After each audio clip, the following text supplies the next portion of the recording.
What is happening, YouTube? So, a massive disclaimer. I did not watch a huge chunk of the game because it was the Knicks versus Celtics during overtime. So, usually they don't show the next game. They just have you watch the Knicks versus the Celtics.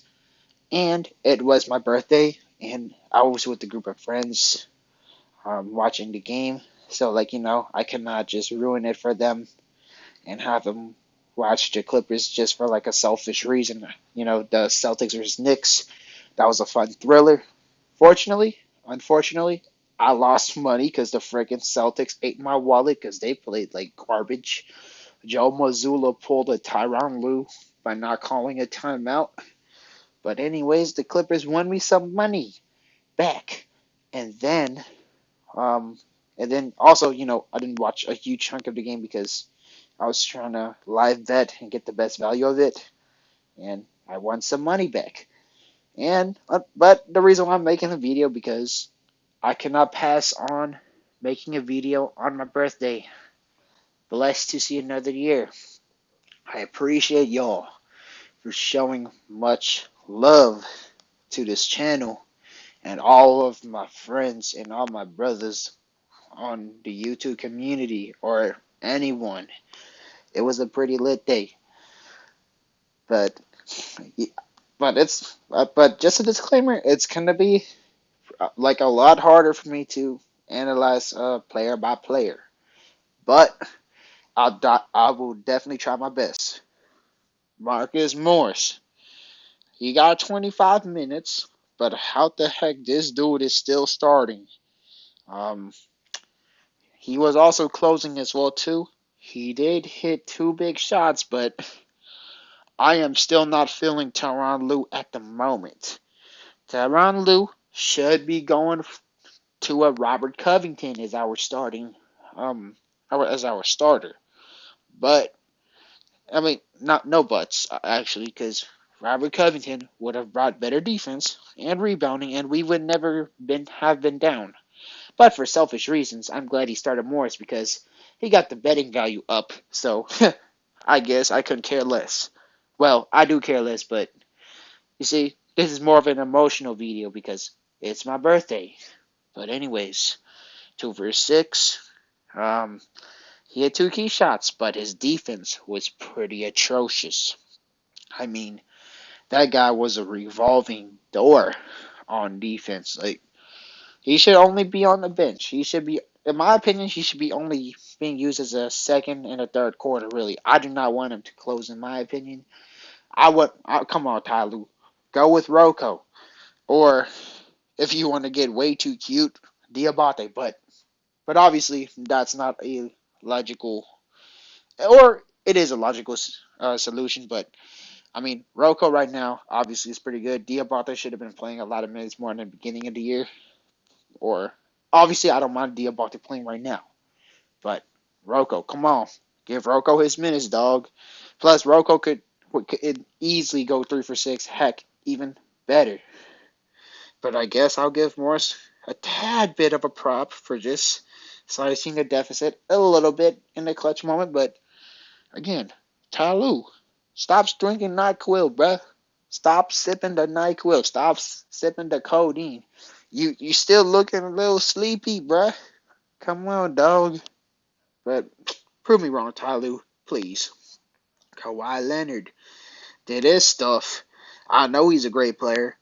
9 for 20. Solid. 10 rebounds and 4 assists. 1 steals. Good stuff, Kawhi. Best basketball player in the world. Simple as that. Zubac, I kind of felt like man, only 17 minutes. I thought he did pretty solid in terms of defense. Like a guy like Jaren Jackson Jr. had a harder time. And then 9 rebounds, 2 assists. Paul George. Okay. I know my analyzation of other players not going to be as good, but if anything, it's easy to analyze Paul George. 12 for 23, 42 points.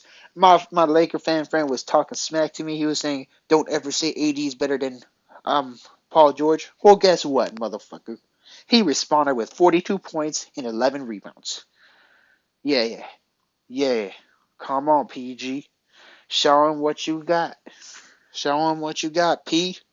Come on, man. And a lot of Clippers fans, well, not a lot, but at least it's starting to get more exposure.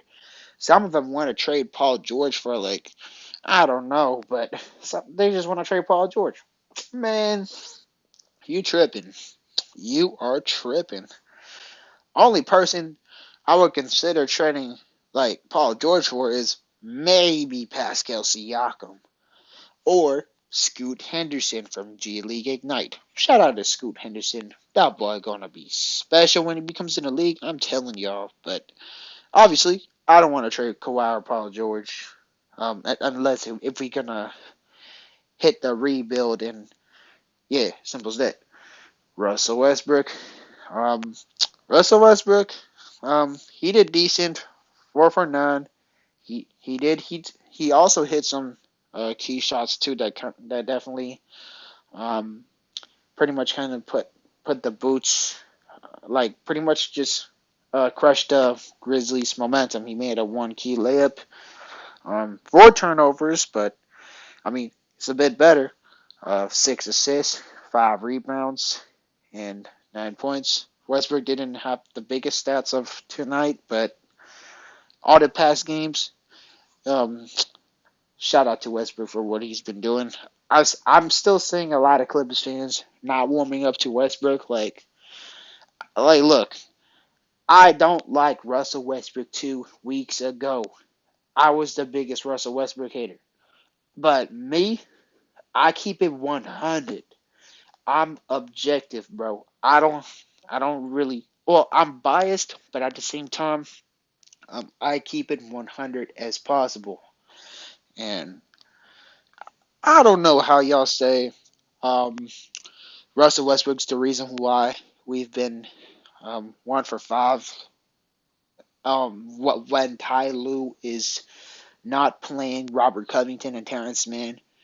If Ty Lue is playing Robert Covington and Terrence Mann and making the best rotations, and Russell Westbrook, I mean, is playing a lot of minutes, and then the Clippers just somehow lose.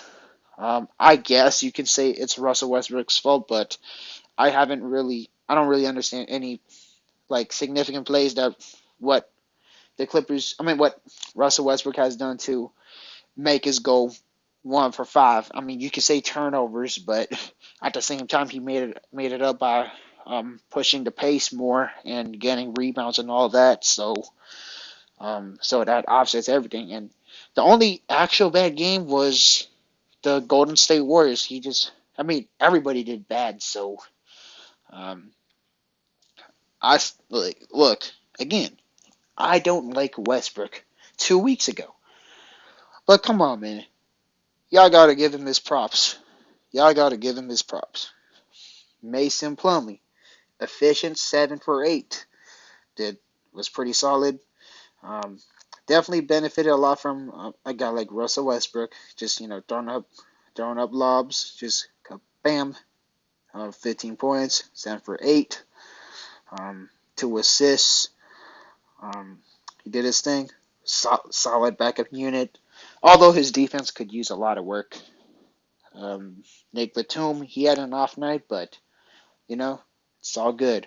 Nick Batum saved us in so many moments, so he was due for an off game.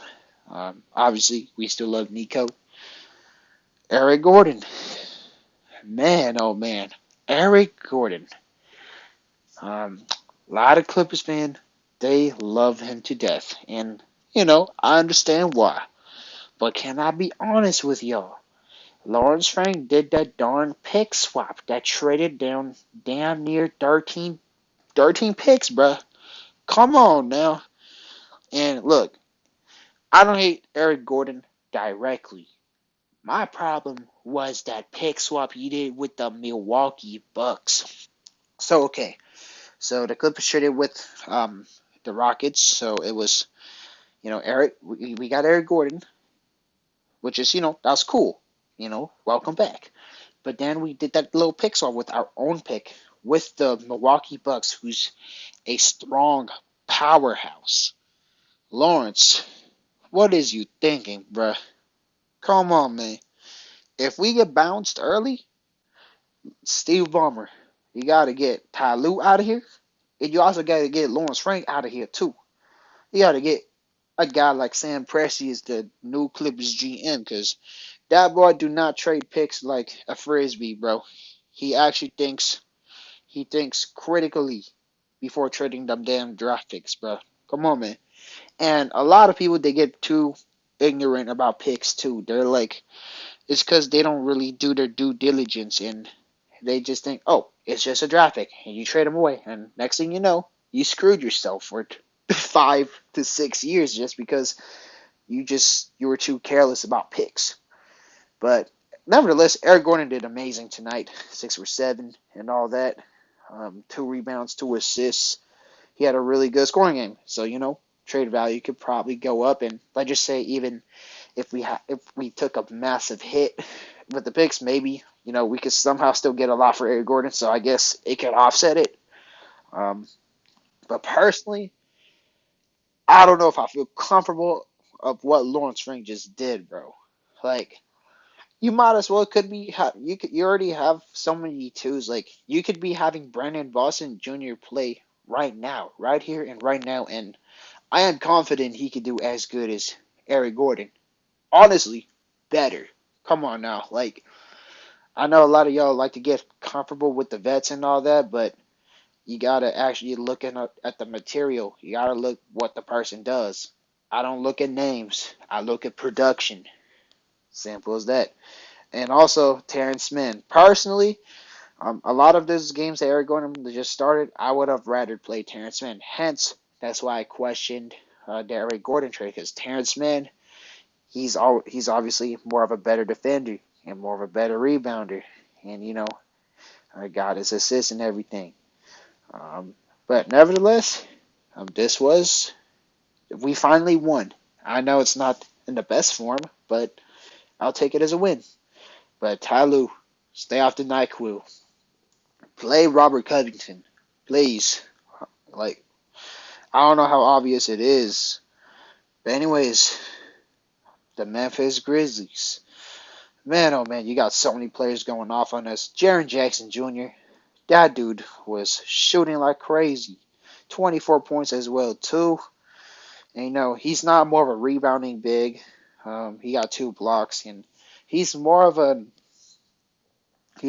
ideal modern NBA big. He's not a big bruiser who gets rebounds and all that, but if you want someone who could kind of like space the floor and all that, Jaren Jackson works. Xavier Tillman, I thought he had some moments when he was overpowering inside, and he got like double digits.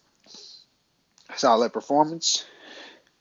Desmond Bane and Tyus Jones, they literally turned into Devin Booker and Chris Paul.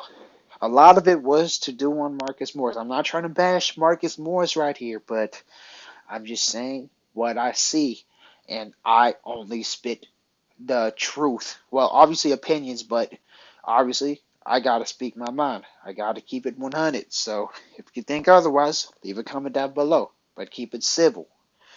But Desmond Bane, dude shot like Klay Thompson.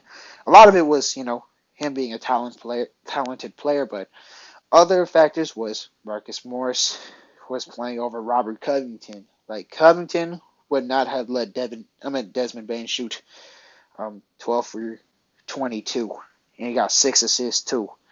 Tyus Jones, that boy was, whew, he was like, I don't know how could I've compared to him. He was it was like a Chris Paul, really. To be honest, he's like a Chris Paul mixed with Isaiah Thomas tonight. Crazy. Conchar, he was alright. 5 points. Sante Aldama, 9 points. He did alright. Luke Kennard. Welcome. Welcome back to the Clippers arena. Luke Kennard, man, blick him. 70 1% from the field, and he was dead perfect. See, um, trading Luke Kennard to Memphis, the Clippers played with fire. If the Clippers were to ship Kennard, it would have been much better if they just shipped him somewhere like East, like maybe the Orlando Magics, because the Magics love a shooting guard, or I don't know, maybe New York or Boston or any other teams that has a lot of draft capital. See, um, we pretty much went from Luke Kennard to Eric Gordon, which was pretty suspect. When in reality, you could either have kept Kennard, who's like a lot younger than Eric Gordon, but I guess Eric Gordon he's more experienced and all that. But you could have either have been playing like a Brandon Boston type player, bro, instead of Eric Gordon, um, or sometimes if I mean Eric Gordon gets used as a point guard, so Terrence Mann could have played a lot of Eric Gordon's minutes, but I mean, and not even to forget Norman Powell too. So man, their shooting guard depth is crazy. We definitely got to consolidate some of the players for something that's going to help us in long term. But anyways, let me know what you think about the Clippers versus Grizzlies wins. When you think can the Clippers turn it around, or you think are the Clippers still a pretty early exit? And man, blessed to see another year, and hopefully the Clippers can fulfill one of my personal wishes. And obviously, winning a championship is like the most obvious one. But my personal wish, come on, get this kid in the LA Clipper uniform, please. I beg you. And I'm confident it's gonna happen. Wanna know why? Nothing is more powerful than a birthday spell. And I cast this birthday spell on Steve Ballmer to make sure this guy from South Carolina wears an LA Clipper uniform. But that should definitely be the end of this video. I'm just, of course, being silly, and I love it. But anyways, much love. Peace.